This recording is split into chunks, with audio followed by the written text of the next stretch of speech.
Salut les cathos, j'espère que vous allez bien. Heureux de vous retrouver pour une nouvelle vidéo.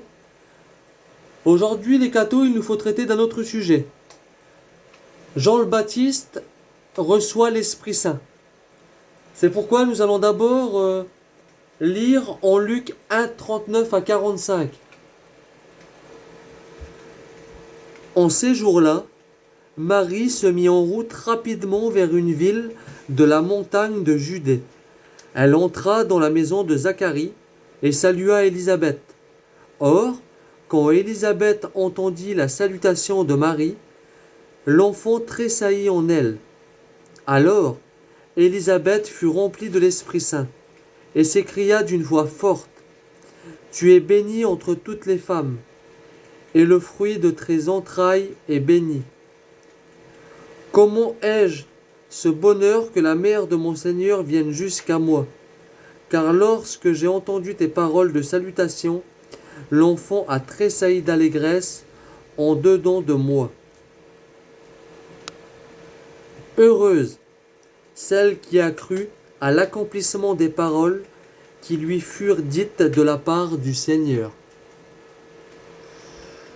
Voilà les cathos.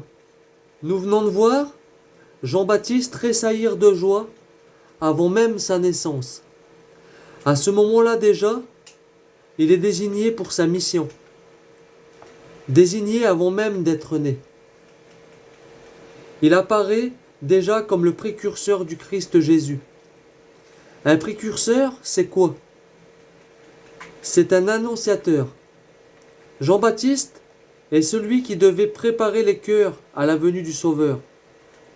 Et ce précurseur, qui est Jean, a été annoncé depuis l'Ancien Testament, des centaines d'années avant, dans une prophétie du prophète Isaïe, que nous voyons en Isaïe 43.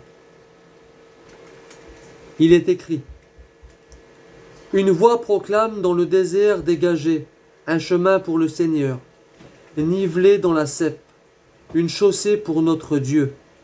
Que toute vallon soit relevée, que toute montagne et toute colline soient rabaissées, que l'éperon devienne une plaine et les mamelons une trouée. Alors la gloire du Seigneur sera dévoilée à tous les êtres de chair. Ensemble verront que la bouche du Seigneur a parlé. » Dans ce texte d'Isaïe, c'est Jean le Baptiste qui est annoncé par le prophète.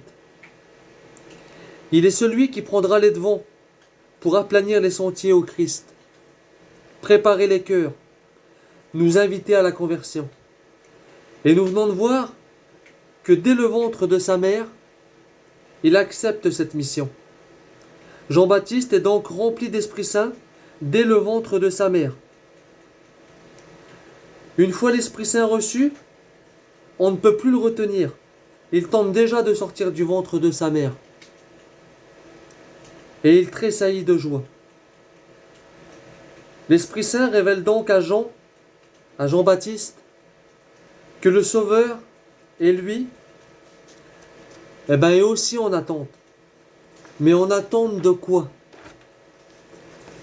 Il est en attente d'être annoncé par le précurseur qu'il vient de désigner.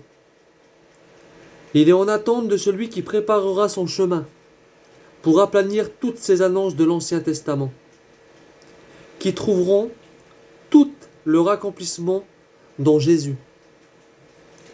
Il nous faut aussi voir que Jean a reçu l'Esprit Saint. Mais l'a-t-il reçu en plénitude? Oui, Jean-Baptiste a reçu l'Esprit Saint en plénitude, mais comme une personne de l'Ancien Testament. C'est-à-dire, le cœur du Christ n'avait pas encore donné toute sa contemplation. Et donc, sans cela, l'Esprit Saint ne peut pas donner toute sa plénitude, comme nous le recevons à notre confirmation.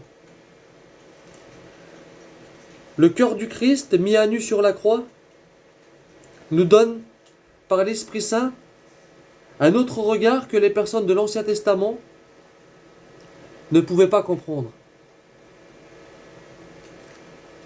Ou du moins nous approcher à ce mystère de miséricorde qui est Dieu. Voilà pourquoi Jean-Baptiste a donc reçu l'Esprit Saint selon la mesure où en était sa vie. Conclusion. Jean-Baptiste a reçu en plénitude l'Esprit Saint, à la mesure où l'Ancien Testament était capable de le recevoir, mais aussi à la mesure où en était la vie de Jean-Baptiste, encore dans le sein de sa mère. Voilà les cathos, cette petite vidéo touche à sa fin. J'espère que vous avez compris l'importance de cette petite vidéo sur Jean le Baptiste qui reçoit l'Esprit Saint dès le ventre de sa mère. J'espère que vous avez compris l'importance de la mission que Jean-Baptiste doit accomplir plus tard, quand il naîtra, quand il deviendra adulte.